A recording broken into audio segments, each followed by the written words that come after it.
Chers amis, bonjour, Parashat Vayetze. J'ai un très joli livret Torah à vous dire encore une fois cette semaine. On voit dans notre parasha où donc Yaakov va fuir la maison de son père parce que son frère Esav va vouloir le tuer. La Torah ne nous le raconte pas explicitement, mais il va faire un petit détour pendant 14 ans à la yeshiva de Shem Ve'ever. Après 14 ans, il va reprendre le chemin en direction de la maison de Lavan, son oncle, le frère donc de sa maman, qui plus tard deviendra son beau-père. Sur le chemin, il va arriver à un certain endroit et la nuit va tomber et il va devoir se coucher. Et pendant la nuit, il va faire un rêve extraordinaire. Qu'est-ce qui va arriver? Il va rêver, il va voir une échelle élevée comme ça, où des anges vont monter, des anges vont descendre. Et à ce moment-là, Hachem va s'adresser à lui, va lui promettre toutes sortes de choses. Et il va avoir à ce moment-là, Yaakov, une prophétie incroyable, un dévoilement du divin extraordinaire.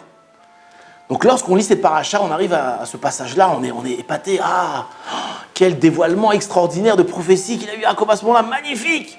Le problème, c'est lorsqu'on continue notre paracha, on tourne de 3 pages, qu'est-ce qu'on voit? Que Yaakov arrive donc chez Lavan et il va devoir négocier difficilement avec Lavan pour pouvoir se marier avec Rachel, et il va se faire rouler, on va lui donner Léa à sa place. Et là, on va tourner les pages, et qu'est-ce qu'on va voir? Que le pauvre Yaakov, qui était, il y a quelques pages, en avant, un homme qui recevait des dévoilements spirituels extraordinaires, va se retrouver comme un père de famille, je dirais, entre guillemets, ordinaire, à devoir travailler, à devoir s'occuper de sa famille, s'occuper de ses enfants. Donc lorsqu'on lit cette paracha, on a un problème. Il y a un contraste incroyable dans cette paracha. D'un côté, Yaakov, hyper spirituel. D'un autre côté, père de famille, totalement, je dirais, ordinaire. Qu'est-ce que ça signifie? Est-ce qu'il y a une contradiction? Est-ce qu'il y a une différence entre le début et la fin de la paracha? Alors le Rav Hirsch, le Rav Shimshon Raphaël Hirsch, il dit sur notre paracha quelque chose d'extraordinaire. Il dit une phrase comme ça, écoutez bien.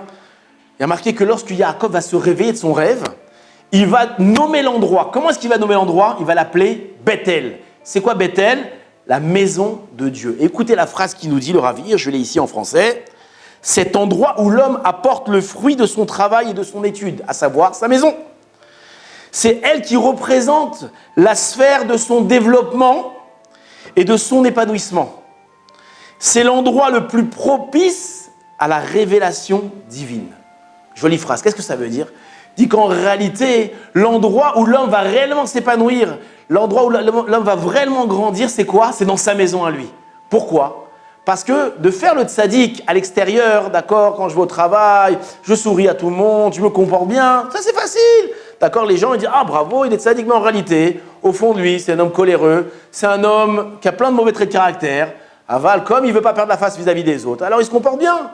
Mais il n'est pas réellement en train de s'arranger. Quand est-ce que l'homme va réellement s'arranger, va réellement prendre sur lui, va vraiment parfaire ses actes? Ça, dans sa maison, avec sa femme et avec ses enfants. Dans cette intimité-là, où personne ne le regarde, il n'y a que ces êtres qui sont chers à ses yeux et que malheureusement parfois il dénigre.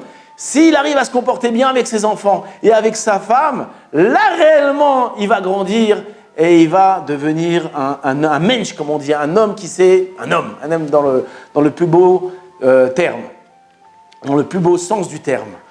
D'accord? Et c'est ça qui nous dit le Rav Hirsch. Le Rav Hirsch, il dit que le réel endroit où on va s'épanouir, où là vraiment l'endroit où il y aura la rencontre avec le bon Dieu, c'est quoi? C'est dans sa maison.